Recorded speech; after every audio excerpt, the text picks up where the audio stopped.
What I do want to mention about site is pick up where Josh left off on soils. We'll call them the 3 S's of site. We've got soils, sun, and moisture. Sorry about that. Drawing a site plan is obviously an important thing to do. We've got a whiteboard here. Where are our markers? Thank you. And you can look at the plan that Josh and Taylor have put together here, but I think the obvious things to think about are, it's not required, but I almost always draw north up. And then you want to be able to draw to a scale, especially if you're submitting plans to the city for any kind of permit. Typically the city likes to see, I think 1 inch equals 8 feet for most site plans, although depending on the size of your lot, you might need to scale that down. And so start off by drawing yourself a scale. I'll do this oversized, so I'll go 1 foot equals 8 feet or so, and just mark it out. So here's 16 feet. And from there, you can use a ruler. There's special scales out there that will help you cheat. Gridded paper too. Gridded paper, definitely. Yeah. Before even drawing the house, draw your lot, and it's pretty easy to get your lot lines from portlandmaps.com. You'll get the basic dimensions and the orientation, and you'll also be able to do some research as to setbacks, required setbacks, which for these projects I don't think there's too much to worry about, but if you were going to build something, a new garage, you need to pay, or a deck, you definitely need to pay attention to some of those setbacks. So here's your site. Your property line will have the street up front. Here's our driveway. Once you've got that, I think the best way to do it is to do running measurements for your for the house and all of the other features that you want to get on the map. And by that I mean start at a point, run a tape, a 100-foot tape. You can get them at the tool library if you don't already own them. And then at each point where there's something of interest, whether it's a corner of a house or a tree, you'll do a takeoff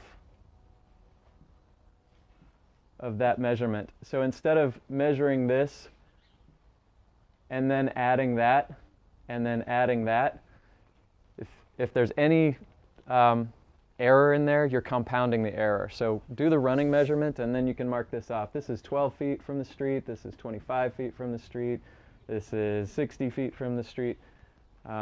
And then all of your measurements should be relatively accurate. If there's a tree, oh, that reminds me of another thing I wanted to talk about. Let's say there's a tree that you want to get the measurement of, and we've already established this corner of the house. Say the tree is sort of floating out here in the middle of the yard. You can do it through takeoffs in 2 directions. To get it sort of in a grid fashion. You can also do it using a triangulation method, where if we know this point of the corner of the house and this corner of the house, you can take a measurement to the center line of the tree, and those 2 measurements can only put the tree in one location.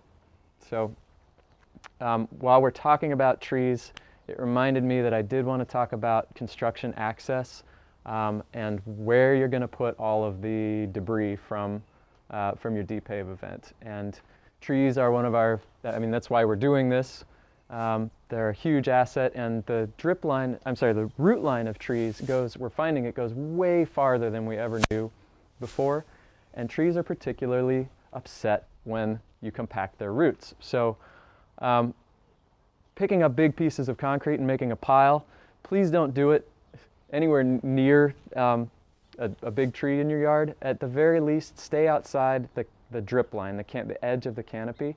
That's sort of the critical root zone for the tree. I would say go another 20 feet beyond that if you can. But in this case, we're going to be piling on that existing concrete pad, so I think we're good. We don't have anything to worry about. Let's see, a site plan. We can talk about permitting for a second. If you'd like, I can chime in about that. That would be great. So I know one concern, I'll just stand close by. Testing.